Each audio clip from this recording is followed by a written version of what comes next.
जय श्री हरि, जय श्री कृष्ण, जय श्री हरि। तुमेव माता च पिता तुमेव, तुमेव बंधु च सखा तुमेव, तुमेव विद्या द्रविणं तुमेव, तुमेव शर्ममं देव देव। बंधुओं, महाभारत के प्रमुख पात्र श्रृंखला में तीसरे नंबर पर तीसरे पग पर महाभारत के अद्भुत योद्धा श्री भीष्म पितामह आते हैं। अब जो है उनके बारे में हम लोग जानेंगे कि श्री भीष्म पितामह महाभारत के प्रमुख पात्रों में से एक है, तो वो कैसे। प्रभु, प्रसंग प्रारंभ हो उसके पूर्व आप लोगों से नम्र निवेदन है, यदि आपने वीडियो को सब्सक्राइब नहीं किया है तो अवश्य ही सब्सक्राइब कर देंगे, कमेंट करेंगे, शेयर करेंगे, लाइक करेंगे। जय श्री हरि, जय श्री कृष्ण। तो आइए प्रसंग प्रारंभ होता है। महाभारत यानी भाग 3 में महाभारत के अद्भुत योद्धा श्री भीष्म पितामह महात्मा भीष्म आदर्श पितृभक्त, आदर सत्य प्रतिज्ञ, शास्त्रों के महान ज्ञाता तथा परम भगवत भक्त थे, यानी प्रभु के परम भक्त थे। इनके पिता भारतवर्ष के चक्रवर्ती सम्राट महाराज शांतनु तथा माता भगवती गंगा थी। महर्षि वशिष्ठ के शाप से धो नामक अष्टम वसु ही भीष्म के रूप में इस धराधर्म पर अवतीर्ण हुए थे। बचपन में इनका नाम देवव्रत था। किनका? भीष्म पिता का नाम बचपन में क्या था? देवव्रत था। एक बार इनके पिता महाराज शांतनु कैवर्त राज की पालिता पुत्री सत्यवती के अनुपम सौंदर्य पर मुग्ध हो गए। भीष्म पितामह के पिता राजा शांतनु, चक्रवर्ती राजा शांतनु, वो जो थे कैवर्त राज की पालिता पुत्री सत्यवती के अनुपम सौंदर्य पर मुग्ध हो गए। कैवर्त राज ने उनसे कहा कि मैं अपनी पुत्री का विवाह आपसे तभी कर सकता हूँ जब इसके गर्भ से उत्पन्न पुत्र को ही आप अपने राज्य का उत्तराधिकारी बनाने का वचन दें। कैवर्त राज ने कहा, मैं अपनी पुत्री का विवाह आपसे तभी कर सकता हूँ जब इसके गर्भ से उत्पन्न पुत्र को आप राज्य गद्दी पर बैठाने का वचन दे दें।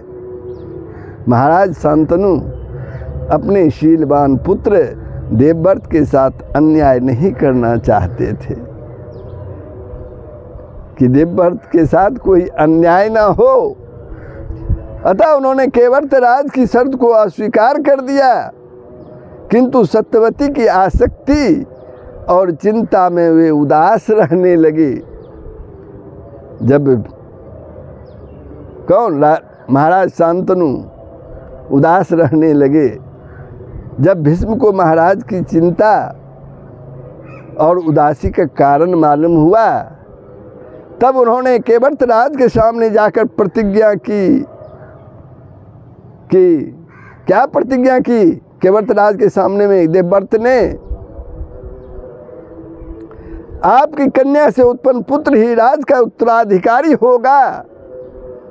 तब केवट राज को इस पर भी संतोष न हुआ, तो उन्होंने आजन्म ब्रह्मचर्य पालन करने का दूसरा प्रण ले लिया देवव्रत ने। देवताओं ने इस भीष्म प्रतिज्ञा को सुनकर आकाश से पुष्प वर्षा की और तभी से देवव्रत का नाम भीष्म प्रसिद्ध हो गया। इनके पिता ने इन पर प्रसन्न होकर इन्हें इच्छा मृत्यु का दुर्लभ वर प्रदान किया।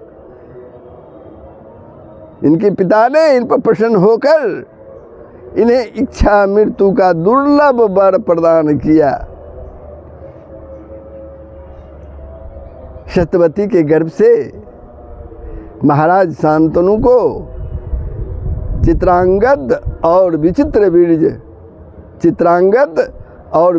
वीर्य नामक 2 पुत्र हुए। महाराज की मृत्यु के बाद चित्रांगद राजा बनाए गए, किंतु गंधर्वों के साथ युद्ध में उनकी मृत्यु हो गई। विचित्र वीर्य अभी बालक थे। उन्हें सिंहासन पर आसीन करके भीष्म जी राज का कार्य देखने लगे। विचित्र वीर्य के युवा होने पर उनके विवाह के लिए काशी राज की 3 कन्याओं का बलपूर्वक हरण करके भीष्म ने संसार को अपने अस्त्र कौशल का प्रथम परिचय दिया। भीष्म ने अपने अस्त्र कौशल का प्रथम परिचय दिया। काशी नरेश की बड़ी कन्या अम्बा शालू से प्रेम करती थी, अतः भीष्म ने उसे वापस भेज दिया, किंतु शालू ने उसे स्वीकार नहीं किया। अम्बा को शालू ने स्वीकार नहीं किया। अम्बा ने अपनी दुर्दशा के कारण भीष्म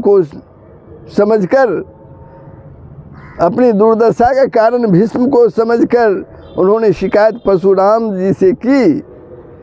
परशुराम जी ने भीष्म से कहा कि तुमने अम्बा का बलपूर्वक अपहरण किया है, अतः तुम्हें इससे विवाह करना ही होगा। परशुराम जी ने भीष्म से कहा, अन्यथा मुझसे युद्ध करने के लिए तुम तैयार हो जाओ। भीष्म, तुम्हें अम्बा के साथ विवाह करना ही होगा, अन्यथा मुझसे युद्ध करने के लिए तैयार हो जाओ। परशुराम जी से भीष्म का 21 दिनों तक भयानक युद्ध हुआ। भीष्म पितामह और परशुराम के बीच 21 दिनों का भयानक युद्ध हुआ। अंत में ऋषियों के कहने पर लोक कल्याण के लिए परशुराम जी को ही युद्ध विराम करना पड़ा। भीष्म अपने प्रण पर अटल रहे। महाभारत युद्ध में भीष्म को कौरव पक्ष के प्रथम सेना नायक होने का गौरव प्राप्त हुआ। इस युद्ध में भगवान श्री कृष्ण ने शस्त्र न ग्रहण करने की प्रतिज्ञा की थी। एक दिन भीष्म ने भगवान श्री कृष्ण को शस्त्र ग्रहण कराने की प्रतिज्ञा कर ली। भगवान कृष्ण को शस्त्र ग्रहण कराने की प्रतिज्ञा कर ली। उन्होंने अर्जुन को अपनी बाण वर्षा से व्याकुल कर दिया। भक्त वत्सल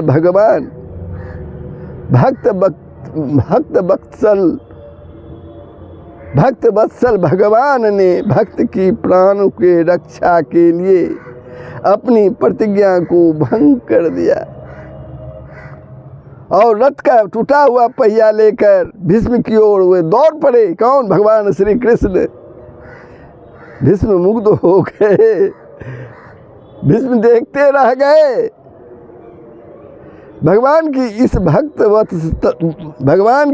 भक्त वत्सलता पर कि श्री कृष्ण की भक्त वत्सला क्या है।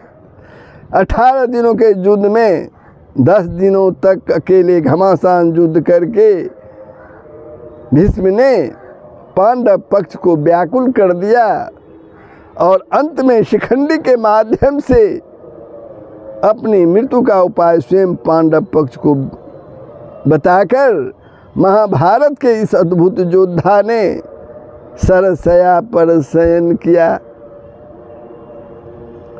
भीष्म ने अपनी मृत्यु